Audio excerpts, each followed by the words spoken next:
Welcome to Conscious Embodiment with Dr. Michael Lennox, Astrology and Dreams. I am your host, Dr. Michael Lennox, here as ever with producer Zoe. Howdy, Zoe. Hello, hello. So, it's interestingly a quiet week in the astrology for this second week of November, 8th of November through the 14th. And so I want to take a couple of moments to talk about the principle of like quiet versus not quiet, and a question that I get asked so often out there in my daily offerings, the Red Robe Astrology videos particularly. Sometimes this happens with my email, my daily astro alerts that I write an email every day describing the astrology. I have been asked this question about 1,000 times over the last couple of years, which people will write in or DM me and say, I experience exactly what you are describing, but the day before or the day after you describe it. I've seen this comment a lot. Right. You're not kidding, right? Because you see my comments. So often people ask this question. So frequently do they ask this question. I have a template email written to answer it so that I don't have to answer it, fresh each time. So let's talk about that for a moment of like day-to-day transits and how energy peaks that astrology describes turn into life events. There's a tendency or a desire, I think, to want astrology to be a little bit like a machine, where if a certain energy hits on a Tuesday, then that Tuesday, the event that energy reflects is going to occur. And that's just not how it works. Sometimes that's how it works, where the energy peak and the experience that it generates is immediate and instantaneous. And in fact, in my body sensitivity, that's one of the things that drew me to astrology, because the sensations of my body matched the shifting movements of the moon and the planets. But in terms of how an event in the cosmos can then show up in people's day-to-day experience, the best image I've ever come up with to describe this is like a lake with a very varied shoreline, and a large boulder is dropped into the middle of the lake in a certain instant. That dropping of the boulder is like the transit I might describe happening on a Wednesday. But the ripples that boulder crashing into the water generates will hit different places on the shoreline at different times, kind of depending on how far away a shoreline point is from the original locus point of the dropping boulder. So transits from planets are like the same thing. They generate a wave of energy, but how I ride that wave of energy might be different in timing than the way you might ride that wave of energy, Zoe.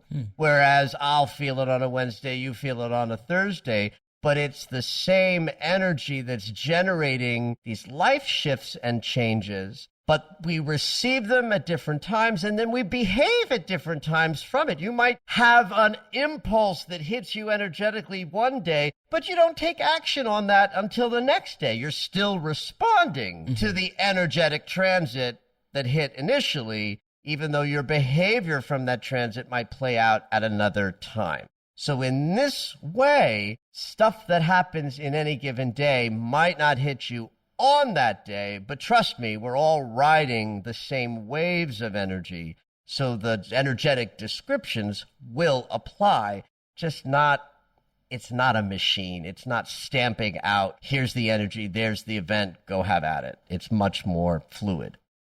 By the same token, this second week in November is one of those air quotes quiet weeks because the planets aren't doing anything enormous in terms of energy waves that we have to ride. But it doesn't mean that life is quiet. I've talked about this a lot, right? And I want to be really clear in terms of people understanding what I mean by this. If November and December are bigger energetically through astrology, they're going to be bigger energetically for all of you. That's a definite thing you can count on.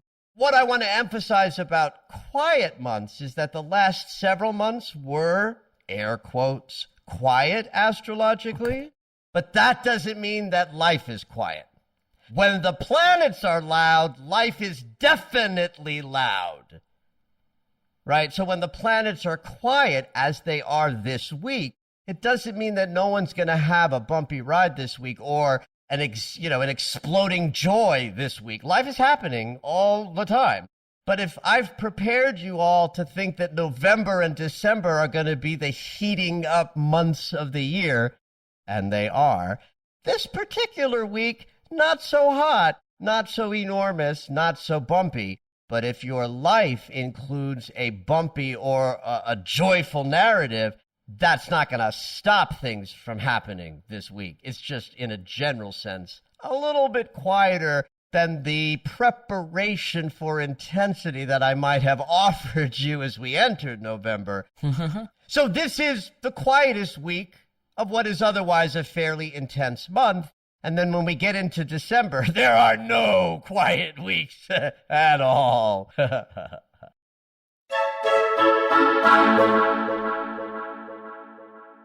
So the news that is up for the week has to do with Mercury, also Mercury and Mars, which I'll talk about in a moment. But let's just focus on the planet of communication, who just changed signs on Friday. So Friday, November 6th, Mercury left Libra and moved into Scorpio. It's a big deal for a couple of reasons. One is it changes the feeling state and the sensation of how we communicate, moving those neck up experiences into the mansion that is the most intense, tumultuous, and most comfortable with the darker qualities of our life experience. Scorpio invented death. Death is what we're most terrified of. Death is synonymous with change and transformation and the what happens when we dive into places that we might not be comfortable to go, like talking about feelings and intimacy at a very deep level, matters of life and death, both literally and symbolically. So for the next 2.5 weeks, you can expect all of your interactions and even your thought processes to go to a much more deep and intense place. There's great value in this because we don't get as far in our unfolding of growing and learning and becoming better human beings unless we're willing to dive into the shadow a little bit, to talk about those scary corners in our psyche where troubling feelings live, or jealousy, territorial disputes. All of the darker qualities of love and intimacy are part of Scorpio's mansion. But just change and transformation itself is the Scorpio sort of ideal, and Mercury being our communication mechanism in this change and transformation mansion for the next 3.5 weeks, we can put that to good use by being willing to have those interactions and conversations that we might otherwise be a little bit sensitive about or tender about or less courageous to dive in deep. This is your time to dive deep.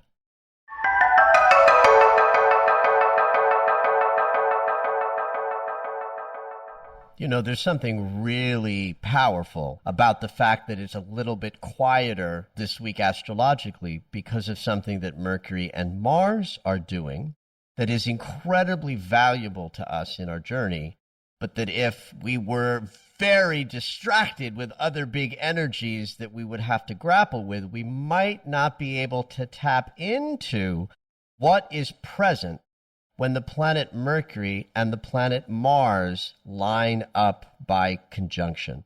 You've heard the phrase, walking your talk? Absolutely, yeah. That's Mercury and Mars, right? Mars is the walk, Mercury is the talk. And I don't think anybody would argue with the notion that it is a more masterful way to move through life when your walk and your talk are the same. I agree.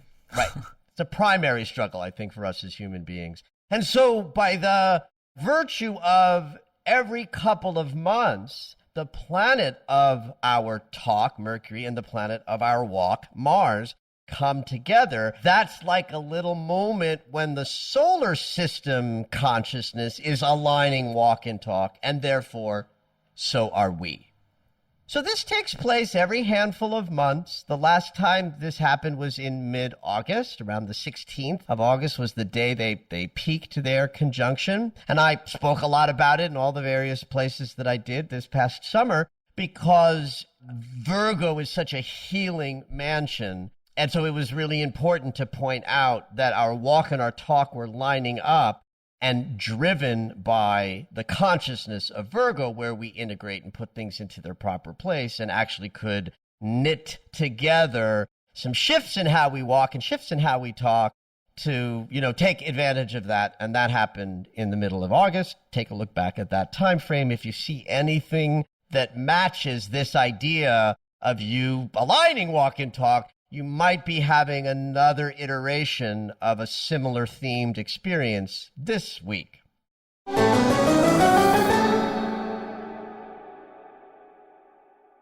Now, of course, Mercury and Mars are in a different sign than they were in August. They are both in Scorpio. Change and transformation, death and rebirth, intensity, emotional depths. There's all sorts of juiciness present in this mansion. And so if we are aligning how we walk and talk because of these two planets coming together, but the sign that they're in allows us to shift things dramatically or transform ways we used to walk and talk, or, pushing them in directions of how we want to walk a new walk because of changes we've been through or healings we've had or adjustments we've made to what we want, what we believe in, how well we're setting boundaries these days, how well we can align the thinking process that's needed to have our goals and ambitions unfold. That's walk and talk. Coming together in a sign that allows for radical shift to take place. So as you move through the week, you want to be taking a look at how your walk and your talk is aligned or not. Understand that the peak of this is on Wednesday the 10th. So that's the sort of moment when the solar system is aligning walk and talk. So each of us will respond rhythmically to the middle of this week, allowing us, if nothing else, to have an opportunity to assess how well what comes out of your mouth matches and reflects the steps your feet are taking on the earth. I feel this. I feel the energy moving that way right now, actually. It's funny that you would say that, Joe, because I do know a lot about you and your life Right. unfolding, right? And conversations that you and I have had sort of are pushing you in a direction of being able to, because you have a desire to align what you think your life wants to be. That's your mind, your Mercury, and your Mars, which is the actions that you will need to take to make those changes happen. So have at that, Joe.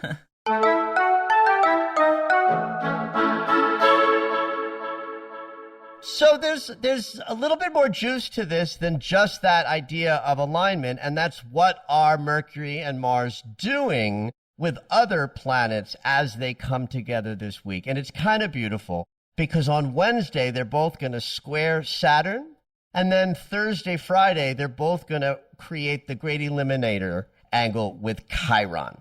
So that's a confrontation with the teacher and an opportunity to drop old layers of wound that inhibited you from walking a higher level of your talk.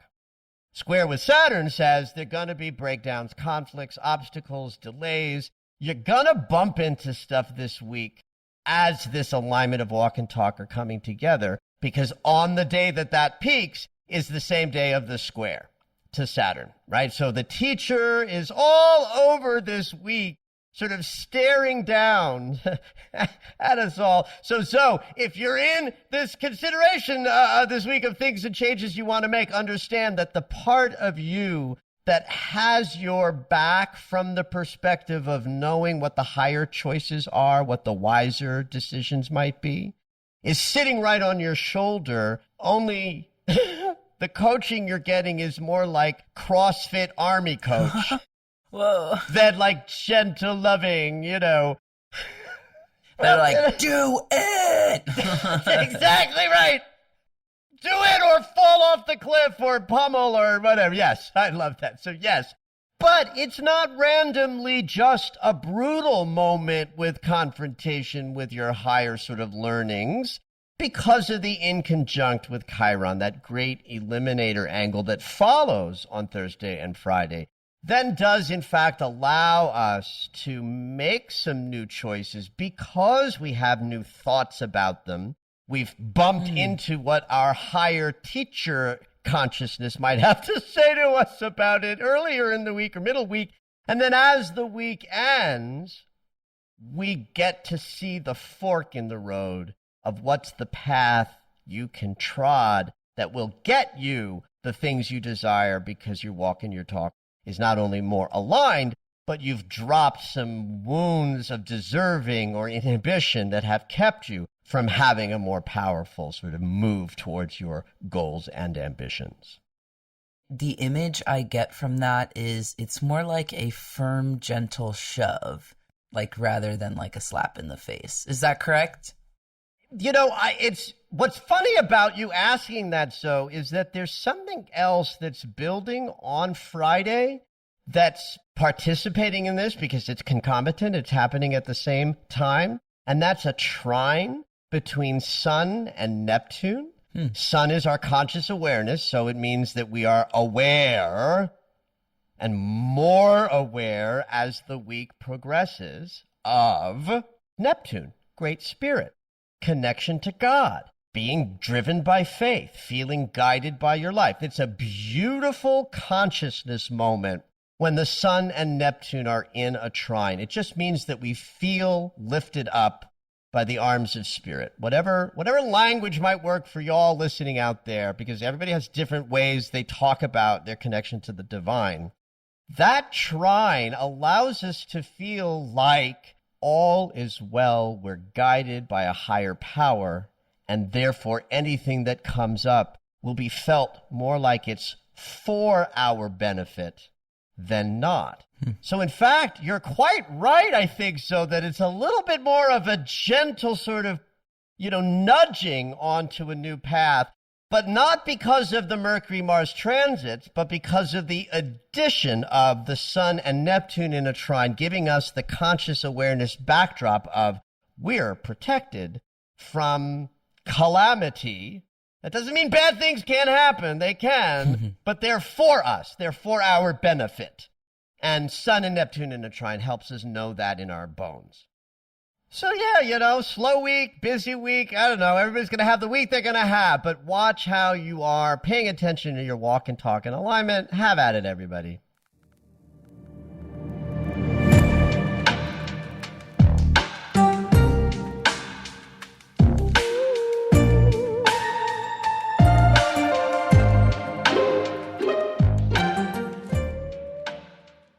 All right, it's dream segment time. Every week, Dr. Michael will interpret dreams that are sent in via email or take a live caller. If you would like your dream interpreted on the podcast, you can go ahead and email us at dreams@michaellennox.com. Hopefully your dream will make it onto the show.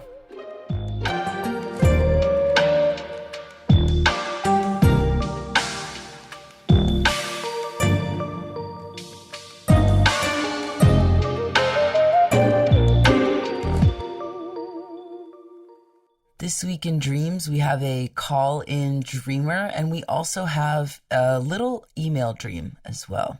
Oh, yay. Yeah. Should we start with that one, a little email? Yeah, let's start with the email. So Raquel writes in, I am so excited for this opportunity. Oh, yeah. She's had 4 reoccurring dreams since she can remember, and she's writing in about one of them.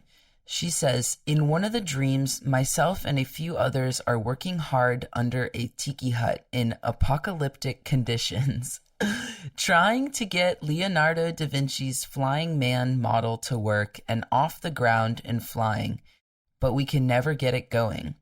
I'd love to hear your feedback on this. Thanks, Raquel. Wow. First of all, I love that the dream is like post-apocalyptic. Yeah. Right? We get so many apocalypse dreams. You know, so many people dreaming about the world ending. We don't get a lot of dreams that say, hey, guess what? When the world ends, we're going to be in a tiki hut someplace lovely. Working just on With, Leonardo yeah, da Vinci's Flying Man. Well, but truthfully, this is still an apocalyptic dream, right? Mm-hmm. It connects to great change, enormous change. And how do we navigate a new sense of self or a new sense of capacity after a major change, right? So that Leonardo da Vinci sort of modern man image is that sort of 5-limbed experience. You know, the man's arms are out, you've got leg, arm, head, creating this 5-pronged sort of image. And 5 in the world of numerology is about creative expression. It's like once we are in a body, we get to express with that body. 4, the number that comes before 5, is the number of foundation. And once we've created a foundation on which to stand, we can dance, we can move, we can accomplish, we can create. And so that Leonardo da Vinci image is kind of like showing the mechanism of a human in a body. It's almost like a schematic. If you look at it, it's like a design drawing. Build yourself a human. Here's what it looks like, right? And so this dreamer is desiring, after great change has taken place, a need or desire to fly again, to create again, to sort of amp up an effectiveness in the world. So if the dream shows up, and as a recurring dream, I promise it's coming after some great change has taken place. It's not a dream that marks a change happening or to come. It's a dream that implies the shift has already taken place. Interesting. And we're in this very rudimentary, new, raw possibility place, this tiki hut. And then what's the desire? The intention is to fly once again, by understanding the principles that we are in bodies, and that's painful, but that's the dance we get to do in this life, is through embodiment. And I think that's what this dream is really about.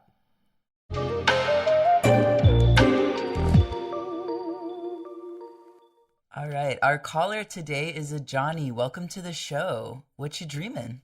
Oh, thank you for having me. Okay, so the dream that I have in mind is a couple weeks ago, I had this dream where I was in the neighborhood that I used to live in with my ex. And in this neighborhood, like I remember I was looking at my phone and I saw like where I was on the GPS. I was like down the street from our apartment, but I decided to turn off that path. For some reason, I don't remember what it was, but I like went down this path and it sort of wound through this like park that's down the street from the apartment. And that park, which is like attached to a rec center, in the dream, it turned into sort of like a forest. And in this forest was this abandoned building. So I was like, I don't remember this building here. I went into the building and I realized like when I walked in, like all the lights were off.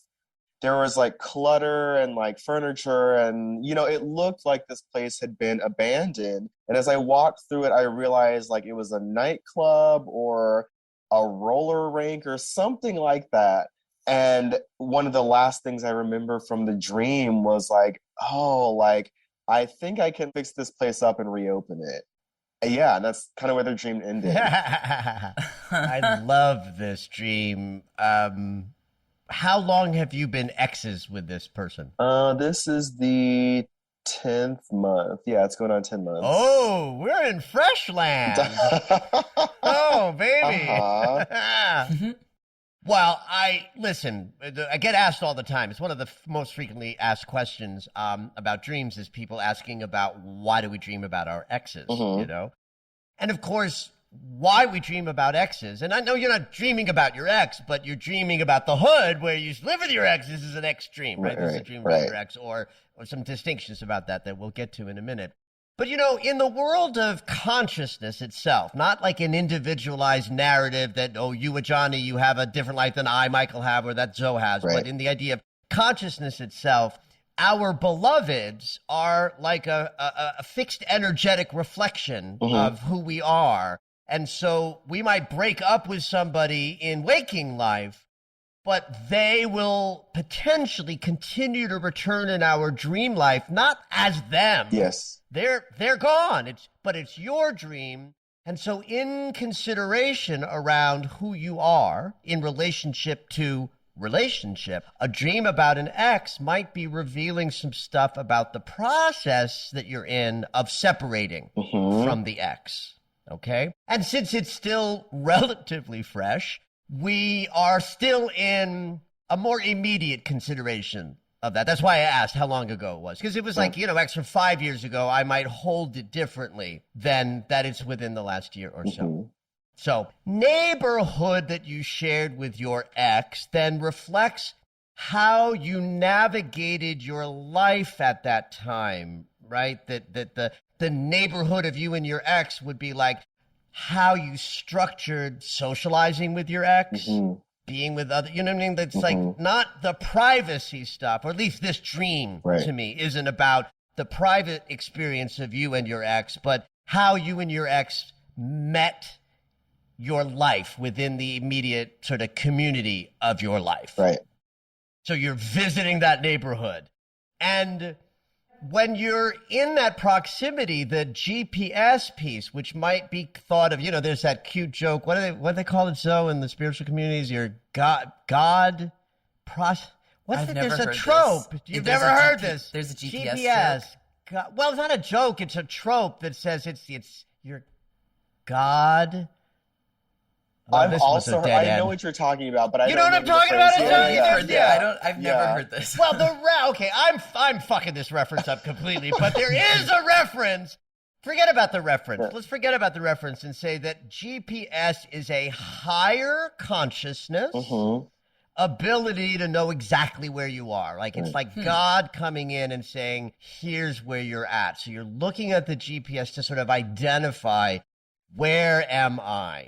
And then you find that you make a decision to your words were, I turned off the path, right? So this is an interesting moment in your separating from the relationship moment where you are leaving the path of the connection of the relationship. You're making a choice not to go back in a nostalgic way, like boo-hoo, I miss my ex. It's more like, all right, I'm on a new path. And so the dream shows you making that choice.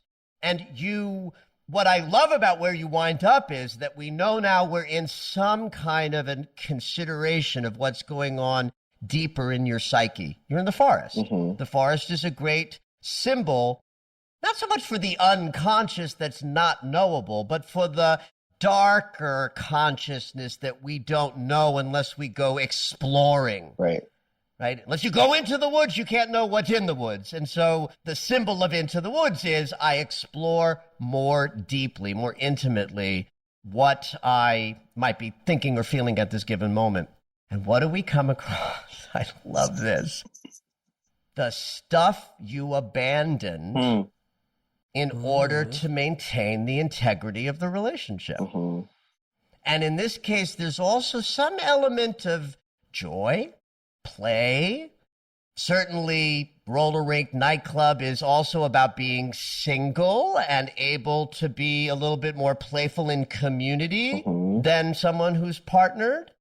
So I think I'm figuring out what I abandoned is allowing you to more completely separate from, the challenges of what you had to let go of or what you lost Not only from cultivating the relationship, but also the loss of the relationship itself. Right. It's like, I can go back to the places that brought me joy, and I think I can fix it up and reopen it.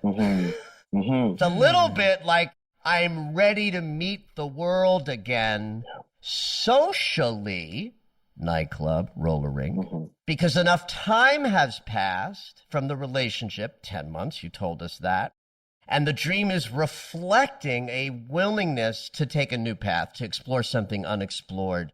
And that as a result of doing so, you find a part of yourself that's abandoned, that's ready to be resurrected. You ready to sing? You single, ready to mingle again, Johnny? Sure, let's say that. Yes. Let the world know. Oh, gosh. Well, it's a journey. It's a journey to go from singleness to relating. That's a difficult thing to do. I mean, it's just as difficult to do the other side, of to come back to self. Right. And I think 10 months out is probably a good sort of moment to be having a dream that expresses the idea that you are ready to make anew, to turn off into a different path, but that there's a little bit of work to be done. There's a little bit of cleaning up, a little bit of fixing up, and you can decide whatever that means, for you. Yeah, I mean, I definitely resonate with all of those things. I think what's interesting too is I just finished a grad school program. So like having that as the end of something else too is definitely like cultivating this moment of like, so what happens now that structure is like, it's not the dominant one anymore for me. I love this. So think about this. If there's this nightclub roller rink in your psyche that's abandoned, that means that once it wasn't abandoned, right? There's an ipso facto. We can say, it's abandoned now, so once it wasn't. So let's just pretend for a moment that consciousness, when it wasn't abandoned before, was your expression out and about in the world of play, joy, community, fun. And now you're telling me you just finished a grad school program, which is life-changing. Yes. And it's going to set up a brand new chapter. And so you have to find the place inside your psyche where joy, love, community, connection, and playfulness is, but you have to cultivate it anew. Not like it was back when it served you, when it was open and running, but to find the new life that includes a new way of incorporating all of those elements and aspects as you seek to create the chapter that includes whatever this grad school experience is setting you up for. Yeah. Woohoo. Yeah, I'm excited for me too. That's the big question is like, how do I learn how to be a different kind of person? And right now I'm sort of like, I don't know yet, but there's plenty of time, Yeah, but you said this, I think I can fix this place up. That means that you may not know how to, do the thing that you just described, but there's a part of you that does. Yeah. And that then becomes the prayer. Though I don't know how to carve out and create this new sense of life for myself, there's a part of me that does. I call upon that part now, and so it is. Yeah. Thank you. You're so welcome, Ajani. Yeah, thanks for coming on the show. Yes, thank you for having me. Thank you for listening to Conscious Embodiment, Astrology and Dreams with Dr. Michael Lennox. You can find us on Apple Music, the iHeartRadio app, and anywhere you find your favorite shows. Head on over to michaellennox.com for information on astrology readings, the Daily Astro Alert subscription, upcoming classes, and to join the mailing list.